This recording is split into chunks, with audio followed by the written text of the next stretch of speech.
लेकिन जब बहुत दिन हो गया ना, वैकुंठ लौटे नहीं प्रभु, लक्ष्मी जी को टेंशन हुई कि प्रभु गए कहां। कहकर गए थे कि अभी आ रहा हूं और इतना समय हो गया। तब लक्ष्मी जी स्त्री का रूप लेकर बलि राजा के दरबार में पधारी और आते ही बलि राजा को हाथ में बंधन से धागा बांध दिया।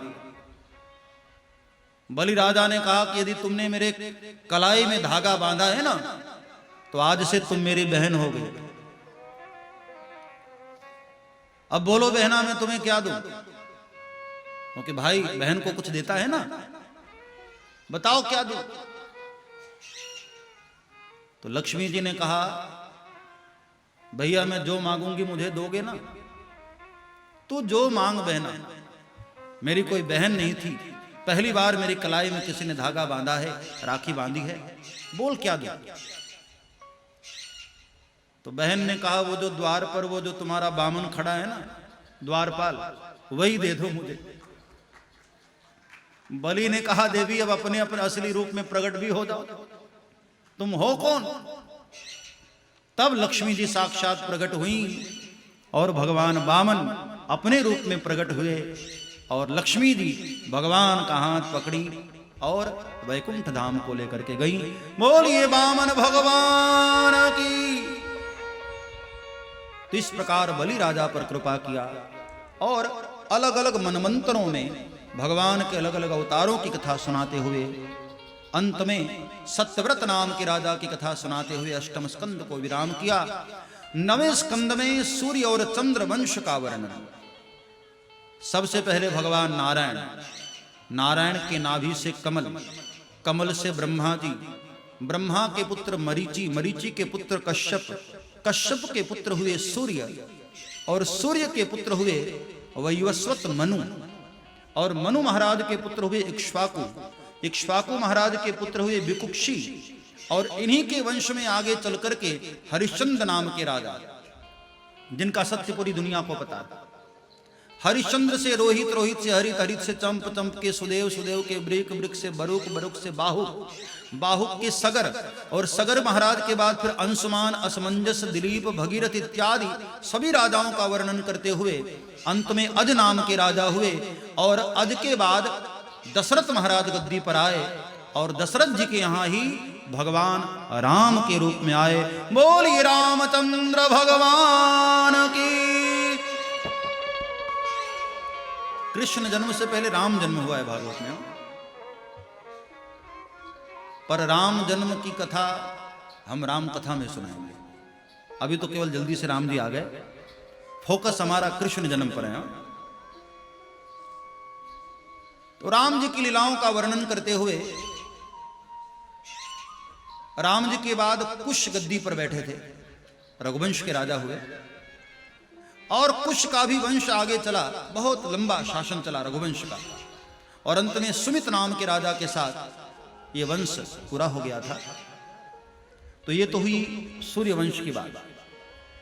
अब अथातो श्रूयताम राजन वंशः सोमस्य पावना। अब चंद्र वंश का वर्णन सुनो। सबसे पहले भगवान नारायण, यहां से शुरुआत हुई। नारायण के नाभि से कमल, कमल में ब्रह्मा जी, ब्रह्मा जी के पुत्र हुए अत्रि और अत्रि के पुत्र हुए चंद्र, चंद्रमा के पुत्र हुए बुध, बुध के पुत्र हुए आयु, आयु के पुत्र हुए नहुष और नहुष के पुत्र हुए ययाति, ययाति महाराज के ही सबसे छोटे पुत्र हुए यदु महाराज और यदु महाराज की ही पीढ़ी में आगे चलकर वसुदेव नाम के राजा हुए। वसुदेव की कई सारी पत्नियां हैं, पौरवी, रोहिणी, भद्रा, मदिरा, देवकी इत्यादि कई सारी पत्नियां थीं। सबसे बड़ी पत्नी का नाम है रोहिणी, सबसे छोटी पत्नी का नाम है देवकी। जब सबसे छोटी पत्नी को 6 पुत्र हो गए, उसके बाद बड़ी रानी को पहला पुत्र हुआ और मजे की बात, वही पुत्र छोटी वाली पत्नी यानी देवकी मैया का 7वां पुत्र भी है और रोहिणी मैया का पहला पुत्र भी है। बोले महाराज ये कैसे हो सकता? बोले ऐसा ही तो हुआ है, कृष्ण की लीला में सब टेढ़ा मेढ़ा हुआ है, सब उल्टा सीधा हुआ है। और 8वीं संतान के रूप में तब श्रीमान जी पधारे, भगवान श्री कृष्ण के रूप में आए तो मथुरा में मामा जी के जेल में, लेकिन आते ही सब गड़बड़ कर दिया। उत्सव मनाया गया गोकुल में, जन्मा यहां, उत्सव वहां। और ब्रज में भी फिर 11 वर्ष 52 दिन रहे।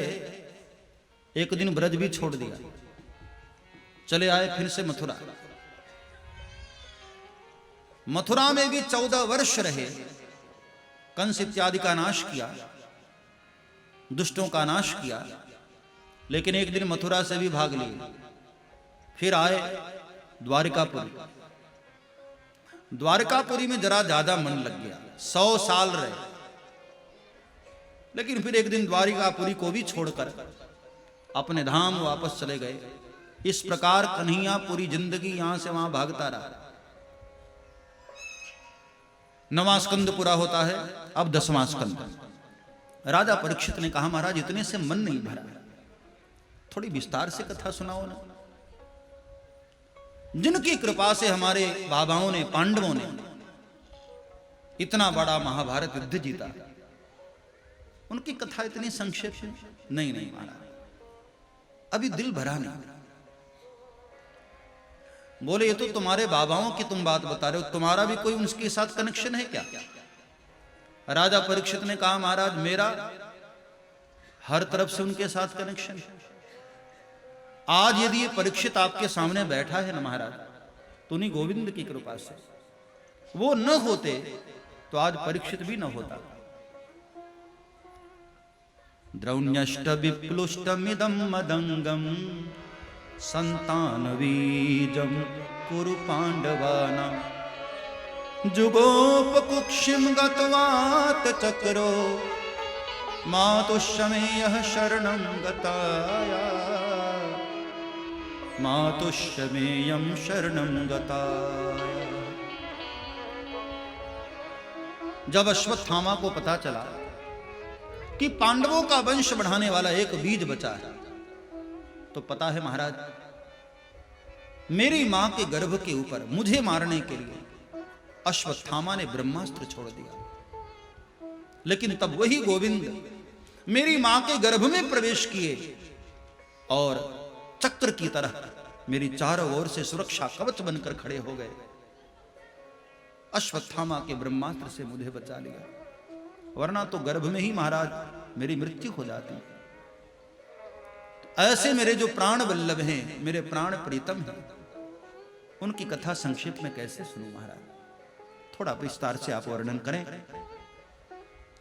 तब शुकदेव भी बड़े भाव विभोर हुए। कहा अच्छा राजन 4 दिन हो गए हैं, तुमने कुछ खाया भी नहीं है, थोड़ा कुछ अन्न और जल ले लो, बाद में मैं तुमको अगर आराम से कथा सुनाता हूं। तब परीक्षित की आंख में अश्रु आ गए और कहा महाराज इसी भूख और प्यास के कारण तो मैंने जीवन की बहुत बड़ी भूल की। भूखा प्यासा न होता तो उस दिन एक महात्मा का अपराध मैं कैसे करता। भूख और प्यास से व्याकुल हुआ। अब मैंने निर्णय ले लिया है, संकल्प ले लिया है कि जब तक मेरा ये तन है, इस शरीर को अन्न और जल नहीं देना है। मैंने संकल्प कर लिया है। और फिर महाराज जब कथामृत पीने को मिल रहा हो तो भला जल कौन पिए? आप तो कथा का रस पिलाते रहिए महाराज। शुकदेव आनंद विभोर हुए। ऐसा श्रोता पहली बार शुकदेव को मिला था। सब्सक्राइब करें श्री चिन्मयानंद बापू जी के YouTube चैनल को और हमारे वीडियोस को सबसे पहले देखने के लिए बेल आइकॉन को दबाना न भूलें।